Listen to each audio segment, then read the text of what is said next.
Day 16 of mushroom farming. இன்னைக்கு காலையில் எழுந்திரிச்சு ஷெட்டுக்குள்ளே தண்ணி விட்டுட்டு டெம்பரேச்சர் எவ்வளோ இருக்குன்னு செக் பண்ணிட்டு திருச்சி போக வேண்டிய வேலை இருந்துச்சு. போயிட்டு கிட்டுக்கு தேவையான ஃபார்மலின்லாம் வாங்கிட்டு வந்துட்டேன். நிறைய பேர் என்கிட்ட கேட்கறது என்னன்னா, ஃபார்மலின் யூஸ் பண்ணாதீங்க ப்ரோ, அது வந்து ரொம்ப டாக்ஸிக்கு, அதை யூஸ் பண்ணி நம்ம வந்து மஷ்ரூம் க்ரோ பண்ணக்கூடாது அப்படின்னு சொல்கிறாங்க. ICAR, Indian council for agriculture research, அவங்க என்ன சொல்கிறாங்கன்னா 100 ml ஃபார்மலின்ல 100 லிட்டர் தண்ணியில் கலந்து நம்ம கெமிக்கல் ஸ்டெரிலைசேஷன் பண்ணலாம்.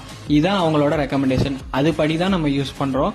அதனால ஒரு பிரச்சனையும் கிடையாது. நிறைய பேர் கிட் டீட்டெயில்ஸ் கேட்டிருந்தாங்க. நம்ம கிட்டில் என்னென்ன வருதுன்னா 1 kg ஸ்பான் வந்துடும், 100 ml ஃபார்மலின் வந்துடும், த்ரெட் வந்துடும், அப்புறம் வந்து பாலித்தீன் கவர் வந்துடும், ரப்பர் பேண்ட் வந்துடும், பங்கிசைடு வந்துடும், அப்புறம் கடைசியாக இதுக்காண்டி ஸ்பெஷலாக ரெடி பண்ண யூசர் மேனுவலும் வந்துடும். நிறைய பேர் வந்து நான் ஃபார்ம் ஸ்டார்ட் பண்ணுறேன் ப்ரோ, எனக்கு ஐடியா கொடுங்கன்னு கேட்குறீங்க.